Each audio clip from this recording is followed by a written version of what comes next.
2014 में लोकसभा के जो चुनाव होने हैं उसमें कैसे बेहतर प्रदर्शन किया जाए, कैसे अधिक से अधिक सीटों को लेकर के सीटें हासिल की जाए। जी मैं आपको बताना चाहूंगा कि भाजपा का जो बीजेपी का जो लक्ष्य है वह जो 2014 के लोकसभा चुनाव में अकेले 272 का जो मैजिकल फिगर है उसको छूने की का वो लक्ष्य लेकर के चल रही है, ताकि किसी अन्य दलों पर निर्भरता न बने, किसी अन्य दल पर जो है डिपेंडेंसी न बने। इसको लेकर के भाजपा रणनीति बना रही है। इसको लेकर के मैं आपको बताना चाहूंगा कि अभी जो है सीएम्स की बैठक हो रही है, उसके बाद जो है वो उसके साथ ही साथ जो पार्लियामेंट्री बोर्ड के मेंबर है वो बैठे हुए हैं। उसके बाद जो इलेक्शन कैंपेन कमेटी की मीटिंग होगी उसमें तय किया जाएगा।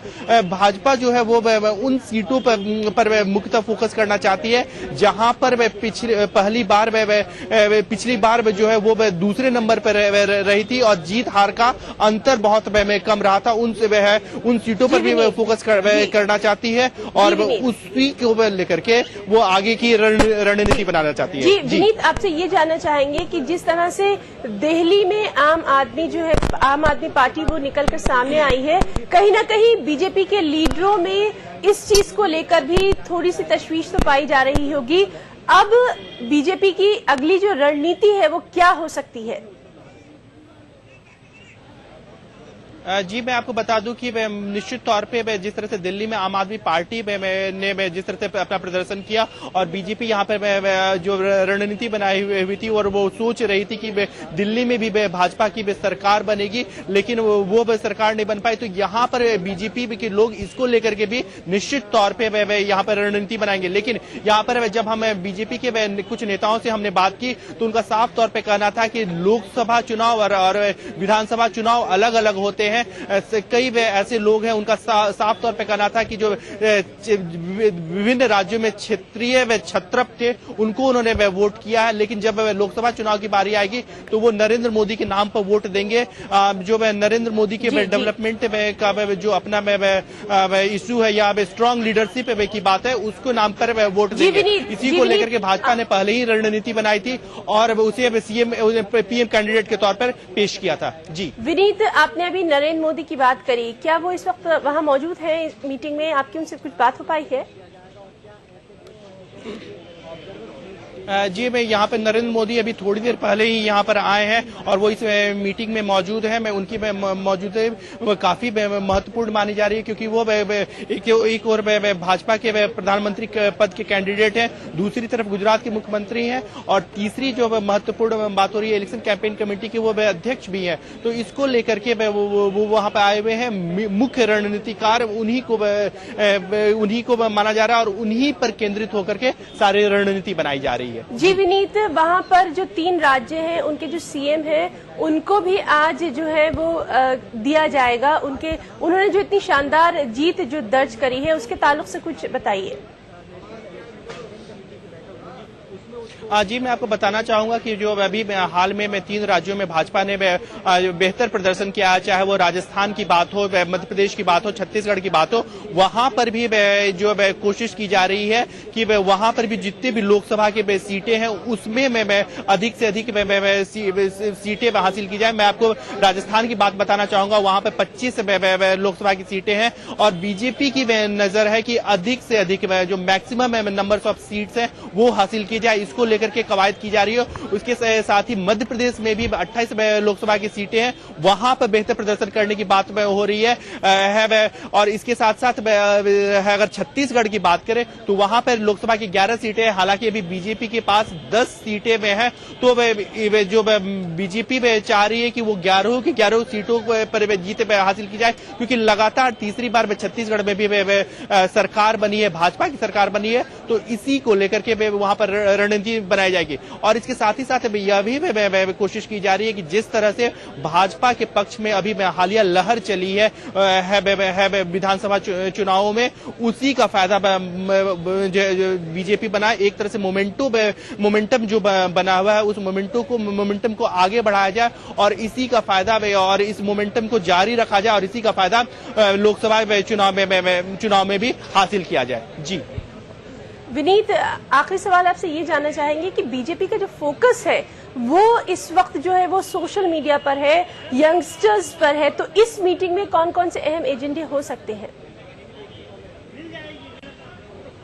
जी, निश्चित तौर पे मैं आपको बता दूं कि बीजेपी का फोकस कई तरह से यंगस्टर पे है, और मैं आपको यह बताना चाहूंगा कि बीजेपी हम हमेशा यह मानकर चलते हैं कि जो फर्स्ट टाइम वोटर होता है वह बीजेपी का वोटर होता है, तो उस पर भी भाजपा फोकस करेगी और उस पर भी भाजपा यह चाहती है कि उनकी ओर जुड़े। भाजपा ने पहले ही से एक कैंपेन चला रखा है, अपने युवा मोर्चाओं को सक्रिय कर रखा है कि उसके माध्यम से अधिक युवा उनके साथ जुड़े, और इसी को लेकर के चाहे वो सोशल मीडिया हो, चाहे वो डिफरेंट कैंपेन्स हो, चाहे वो हम नरेंद्र मोदी की बात करें तो वह विभिन्न कॉलेजों में जाते हैं और वहां पर जाकर के वो अपने आप को प्रोजेक्ट करते हैं। तो निश्चित तौर पे यहां पर भाजपा की जो रणनीति है वो युवाओं को जोड़ने की रणनीति है, और इसके साथ ही साथ जो फर्स्ट टाइम वोटर है उनको भी जोड़ने की रणनीति है। जी, तमाम जानकारी के लिए आपका बहुत बहुत शुक्रिया। आप वहां नजर बनाए रखिए, हम दोबारा आपसे राब्ता कायम करेंगे। तो नाज़रीन, ये थे दिल्ली से हमारे नुमाइंदे विनीत, जो कि बता रहे थे कि बीजेपी ने 2014 लोकसभा इंतखाबात की तैयारियां पूरी तरह से शुरू कर दी हैं, और आज की ये मीटिंग काफी अहम मानी जा रही है। काफी अहम मुद्दों पर इस मीटिंग में जो है वो गौर खौस किया जाएगा, और उसके बाद तमाम फोकस जो है वो बीजेपी का है 2014, और बीजेपी ये चाहती है कि इस बार वो अकेले अपने दम पर ही सरकार बनाए। रुक करेंगे दूसरी खबरों का। समाजवादी पार्टी सरबराह मुलायम सिंह यादव ने कल ये कहकर सभी को चौंका दिया कि मुजफ्फरनगर में मौजूद फसाद मुतासरीन के कैंपों में सिर्फ कांग्रेस और बीजेपी के लोग मौजूद हैं। कांग्रेस ने मुलायम सिंह यादव के इस बयान पर सख्त हैरत का इजहार किया है। जो लोग बेचारे फसाद का शिकार होकर के रिलीफ कैंपों में रह रहे हैं, वो कैसे षड्यंत्रकारी हो सकते हैं। मुलायम सिंह जी ने कैसे ये बात की, मुझे बड़ी हैरत है। अगर उन्होंने ये कहा है कि उनकी पार्टी के लोग गुंडागर्दी ना करें, मैं समझता हूं किसी भी पार्टी के लोगों को गुंडागर्दी करने का कोई हक नहीं है।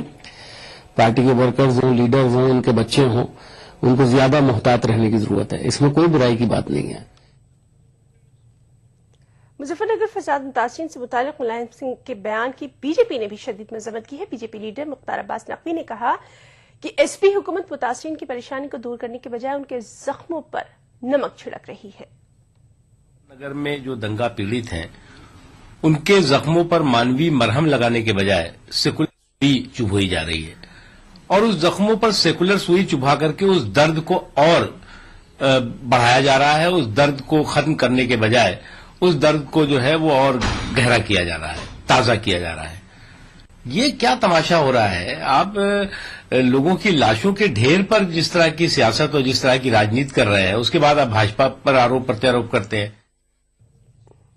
उधर सीपीआई लीडर अतुल अंजान के मुताबिक मुलायम सिंह यादव को मामले को सियासी रंग देने के बजाय मुतासरीन की बाज़ाबातकारी पर तवज्जो मरकूज करना चाहिए कि प्रशासन को सारी जिम्मेदारी उनके देखभाल की राहत कैंपों में रह रहे लोगों की लेनी होगी, और वो ले रहे हैं, लेकिन वो अपर्याप्त है। इस बात को सुप्रीम कोर्ट ने भी कहा है। इसलिए बहुत अधिक राजनीति न करके वहां आप कोई बच्चे न मरने पाए ठंड से, राहत में शिविरों में रह रहे लोगों की खान पान और उनकी सुरक्षा की उचित व्यवस्था करना राज्य के अखिलेश यादव सरकार की जिम्मेदारी है। और अगर इस जिम्मेदारी को पूरा नहीं करते तो उनके तमाम वक्तव्यों पर लोग ध्यान नहीं देंगे। और जमीयतुल उलमा हिंद के जनरल सेक्रेटरी मौलाना महमूद बंदनी ने मुलायम के बयान को मजाकखेज करार दिया। उन्होंने मजीद कहा कि मुलायम सिंह ऐसे बयान देकर अपनी नाकामी छुपाने की कोशिश कर रहे हैं। हम ये समझते हैं कि यह तो उन पर बुढ़ापा आ गया है, सठिया गए हैं वो, इसलिए कि जो इतनी खुली हुई हकीकत है उसको पॉलिटिसाइज करके पॉलिटिकल पार्टीज के ऊपर इल्जाम रखना, अपनी नाकामी को छुपाने की जिस तरह वो कोशिश कर रहे हैं वो बहुत भोंडी है। यानी हैरत की बात है कि वो जो लोग अपने घर छोड़कर, अपना सामान छोड़कर, अपने सर का साया छोड़कर कैंपों में पड़े हुए हैं, उनको वो अफेक्टेड मानने को तैयार नहीं है। तो इससे ज्यादा दुर्भाग्य की, बदनसीबी की बात कुछ नहीं हो सकती। उनके जैसे बड़े नेता के लिए। और आलिम दीन मौलाना खालिद रशीद फिरंगी बहली ने समाजवादी पार्टी हुकूमत को मुजफ्फरनगर फसाद पर सियासत से गुरेज करने की सलाह दी। बड़े पैमाने पर वहां पे राहत पैकेज गवर्नमेंट की तरफ से और मुस्लिम ऑर्गेनाइजेशंस की तरफ से पहुंचाया गया है, लेकिन उसके बावजूद भी कुछ लोग कैंप्स में रह रहे हैं। वो क्यों रह रहे हैं, इस बात का इन्वेस्टिगेशन होना चाहिए कि उनके कौन से ऐसे मसाइल हैं जिसकी वजह से वो अपने घरों में वापस नहीं जा रहे हैं। उन मसाइल को हल करने की जरूरत है, तभी हम समझते हैं कि पूरी तरीके से हालात जो है उनको काबू में लाया जा सकता है। खबरें अभी और भी है, वक्त ब्रेक का, ब्रेक के बाद चल लौटते हैं। आजकल के अनहेल्दी लाइफस्टाइल, खान पान वगैरह की वजह से लीवर की कमजोरी एक आम बात हो गई है। नतीजा गैस, खाना हजम न होना और भूख न लगना।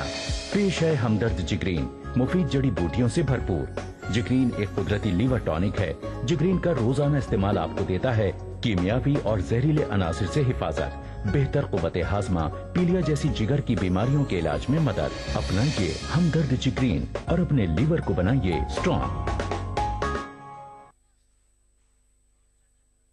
नेशनल बॉल पेंटिंग के फाइनल मुकाबले में लकी, पप्पू और छुटकाऊ ने हिस्सा लिया। जहां लकी ने चौक मिट्टी, पप्पू ने पीओपी, वहीं छुटकाऊ ने जेके वॉल पुट्टी का बेस बनाया और कम पेंट का इस्तेमाल करते हुए दीवार को सबसे स्मूथ और खूबसूरत फिनिश दिया और ये प्रतियोगिता जीत। व्हाइट सीमेंट वाली JK wall putty is the best. सीलन से भी पपड़ी का कोई चांस नहीं होता, दीवारें बोल उठेंगी।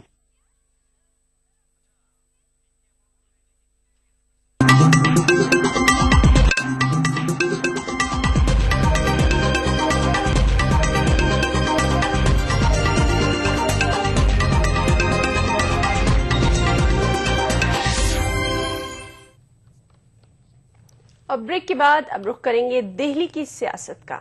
जी हां, दिल्ली के वज़ीर-ए-आला बनने जा रहे अरविंद केजरीवाल ने जेड सिक्योरिटी लेने से इनकार कर दिया है। दिल्ली पुलिस ने केजरीवाल को सिक्योरिटी फराहम कराने से मुताल्लिक खत लिखा, लेकिन केजरीवाल ने कहा कि उन्हें सिक्योरिटी की कोई जरूरत नहीं है। वाज़ेह है कि आम आदमी पार्टी का मौकफ है कि सिक्योरिटी की जरूरत आवाम को ज्यादा है। अरविंद केजरीवाल ने दिल्ली पुलिस की सख्त सिक्योरिटी लेने से ये कहते हुए इनकार कर दिया कि ईश्वर सबसे बड़ी सिक्योरिटी फराहम कराने वाला है। दरअसल दिल्ली के additional commissioner security V Ranganathan ने केजरीवाल को खत लिखकर कहा कि दिल्ली पुलिस दिल्ली के वज़ीर-ए-आला के तौर पर उन्हें सिक्योरिटी फराहम कराती है, जो जेड सतह की सिक्योरिटी होती है।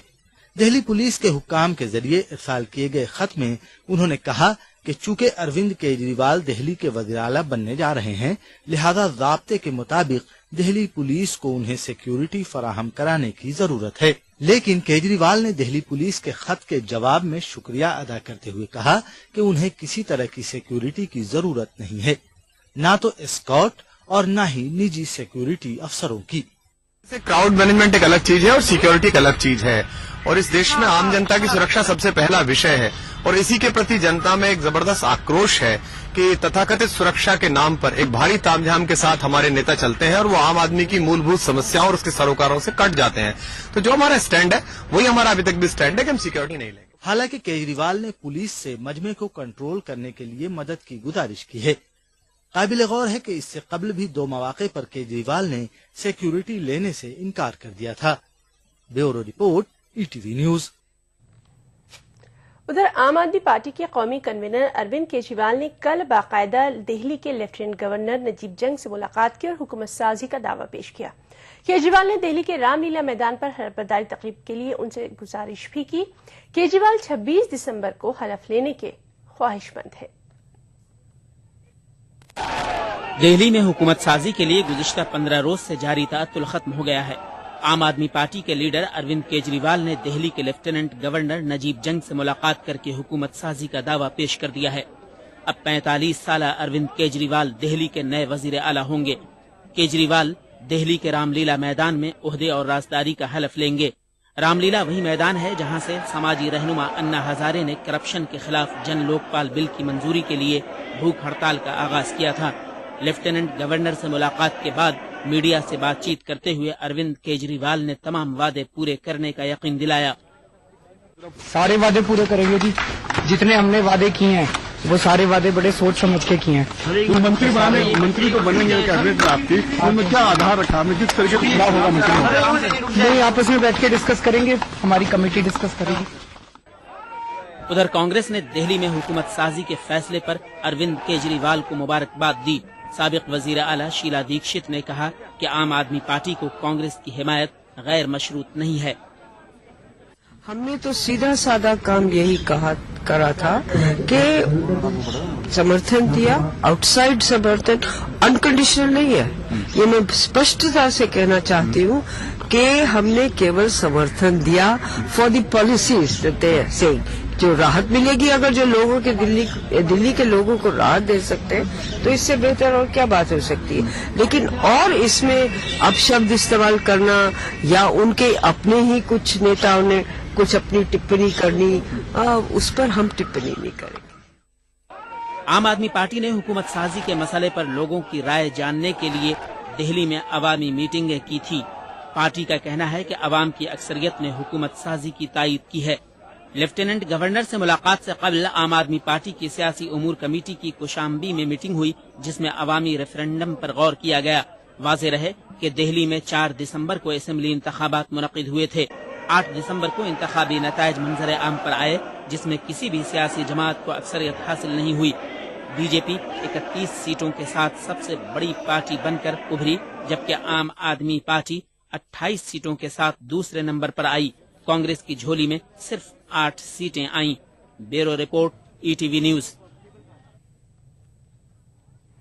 उधर दिल्ली में नई हुकूमत की हलफबरदारी तकरीब के लिए सिक्योरिटी का जायजा लेने का काम भी शुरू कर दिया गया है। दिल्ली पुलिस के हुक्काम ने रामलीला मैदान जाकर वहां की सूरत हाल का जायजा लिया। दिल्ली के चीफ सेक्रेटरी ने शुमाली दिल्ली म्युनिसिपल कॉरपोरेशन के हुक्काम की आज इस सिलसिले में एक अहम मीटिंग भी तलब की है, जिसमें रामलीला मैदान पर मुजव्वजा हलफबरदारी तकरीब की तैयारियों से मुताल्लिक तबादला ख्याल किया जाएगा।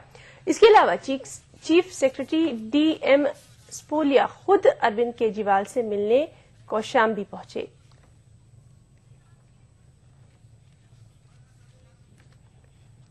और आम आदमी पार्टी के दिल्ली में बेहतरीन मुजाहरे के बाद अब पार्टी ने मध्य प्रदेश से लोकसभा इंतखाबात लड़ने का फैसला कर लिया है। ताहम अभी कितने उम्मीदवारों को मुकाबले के लिए चुना जाएगा, इसका ऐलान नहीं किया गया। मध्य प्रदेश आम आदमी पार्टी के रियासती सेक्रेटरी अक्षय हुनका ने ये जानकारी दी। जिनमें 29 लोकसभा हलकों में 12 से 19 जनवरी के दरमियान रैलियों का इनेकाद भी किया जाएगा। करगिल जंग के बाद पहली मर्तबा हिंदुस्तानी DGMOs आज वाघा बॉर्डर अबूर करके अपने पाकिस्तानी हममनसब से बातचीत करेंगे। समझा जाता है कि हिंदुस्तानी DGMOs LOC पर पाकिस्तान की जानिब से जंगबंदी की खिलाफवर्जी रोकने को यकीनी बनाने से मुताल्लिक बातचीत करेंगे और सरहद पार से होने वाली छापामारी पर एहतजाज दर्ज करवाएंगे। पाकिस्तान ने director generals of military operations की मीटिंग की तजवीज रखी थी, जिसे हिंदुस्तान ने तस्लीम कर लिया। इस मीटिंग में हिंदुस्तान की नुमाइंदगी लेफ्टिनेंट जनरल विनोद भाटिया और पाकिस्तान की नुमाइंदगी उनके हम मनसब आमिर रियाज करेंगे।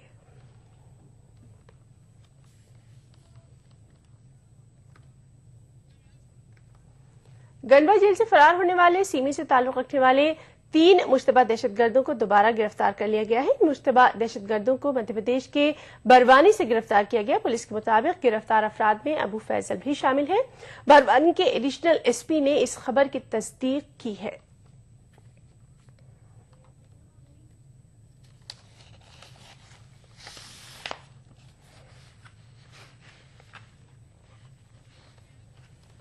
लॉ इंटर्न के साथ जिनसी हिरासानी के इल्जामात का सामना कर रहे सुप्रीम कोर्ट के साबिक जस्टिस AK गांगुली ने chief justice of India P सत्यशिवम को खत लिखकर अपना मौक़िफ़ पेश किया है। 8 सफ़ा पर मुश्तमिल खत में गांगुली ने वजाहत की है कि उन्होंने किसी खातून के साथ कोई नाजेबा सलूक नहीं किया और न ही किसी को हिरासा किया। उन्होंने कहा कि उन पर गलत इल्जामात आयद किए जा रहे हैं। गांगुली के मुताबिक मीडिया में उनके ताल्लुक से बेबुनियाद खबरें आने पर उन्होंने अपना रद्द-ए-अमल जाहिर किया। गांगुली ने सुप्रीम कोर्ट के रवैये पर भी नाराजगी जाहिर की। उन्होंने खत की एक कॉपी सदर जमहूरिया को भी रवाना कर दी है। वहीं तृणमूल कांग्रेस का कहना है कि जस्टिस गांगुली किसी को भी खत रवाना करें, TMC गांगुली से इस्तीफे का मुतालबा जारी रखेगी। दूसरी तरफ CPI ने मुतासरा लॉ इंटर्न से पुलिस में शिकायत दर्ज कराने की भी अपील की है। गांगुली का चिट्ठी का कोई मतलब नहीं है। जस्टिस गांगुली को अगर कुछ करना है तो फिर वो सुप्रीम कोर्ट में जाके कहे हमारा कोई आपत्ति नहीं है। अभी तो केस उनको खिलाफ चालू नहीं हुआ। अगर केस होता तो वो कोर्ट के सामने जाकर कह सकते हैं। उनको चिट्ठी लिखने का अधिकार है, लेकिन हमारा जो पहले का मांग था कि नैतिकता के आधार पर उनको हट जाना चाहिए West Bengal human rights commission का, उसमें हम अड़े हुए हैं। जस्टिस गांगुली के संबंध में पीड़िता लॉ इंटर्न को अब देर नहीं करनी चाहिए। बहुत देरी हो चुकी है। ये ट्विटर से और ईमेल से मुकदमे नहीं दायर होते। भारतीय सीआरपीसी और की प्रक्रिया है। लॉ इंटर्न होने के नाते उन्हें सब पता है। अब उन्हें खुद हिम्मत करके आगे आकर के जस्टिस गांगुली के खिलाफ पुलिस में रिपोर्ट करानी चाहिए। नहीं तो जस्टिस गांगुली तरह तरह के आर्गुमेंट, तरह तरह की बातें कह करके भ्रमित करते रहेंगे। मरकजी वज़ीर पेट्रोलियम वीरप्पा मोइली ने वजारत माहौलियात और जंगलात का इजाफी चार्ज संभाल लिया है। वाज़ेह है कि जयंती नटराजन ने वज़ीर माहौलियात व जंगलात की वजारत से इस्तीफा दे दिया था, जिसके बाद वीरप्पा मोइली को वजारत माहौलियात व जंगलात का इजाफी कलमदान दिया गया। Duty of a regulator. The rules of the game will have to be strictly followed. I don't think, it can be done, because as far as possible, nothing should be left for the discretion. I think we need to, not only conform to the rules of game, but also, we'll have to ensure that, we also allow things to happen. और अब बात करेंगे दिल्ली के मौसम की। दिल्ली में आज भी गहरा कोहरा छाया रहा। कोहरे की वजह से इंदिरा गांधी इंटरनेशनल एयरपोर्ट पर परवाजें मुतासिर रही। हुकाम के मुताबिक अबूजबी और इस्तांबुल से आने वाली परवाजों को इंदिरा गांधी एयरपोर्ट पर लैंड करने की इजाजत नहीं दी गई, क्योंकि विजिबिलिटी बहुत कम थी। हुकाम का कहना है कि 200 मीटर के फासले तक कोहरा छाया हुआ है, इसलिए तैयारों को लैंडिंग की इजाजत नहीं दी गई है।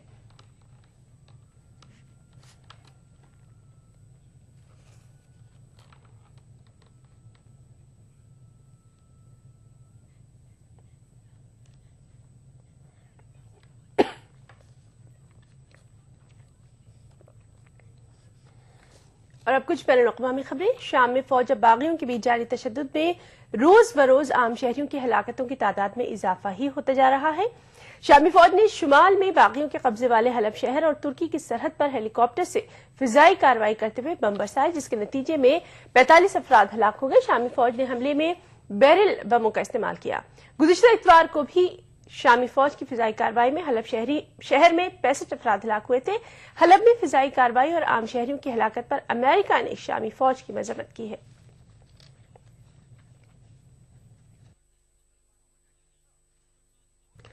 मिस्र के दारुल हुकूमत काहिरा के एक पुलिस हेडक्वार्टर में हुए बम धमाके में कम से कम 14 अफराद हलाक हो गए। एक न्यूज एजेंसी के मुताबिक कल रात काहिरा के शुमाल में वाक़े नाइल डेल्टा के पुलिस हेडक्वार्टर में बम धमाके किए गए। महलवकीन में पुलिस एहलकारों की अक्सरियत है। इंतजामिया ने महलवकीन की तादाद में इजाफे का खदशा जाहिर किया है।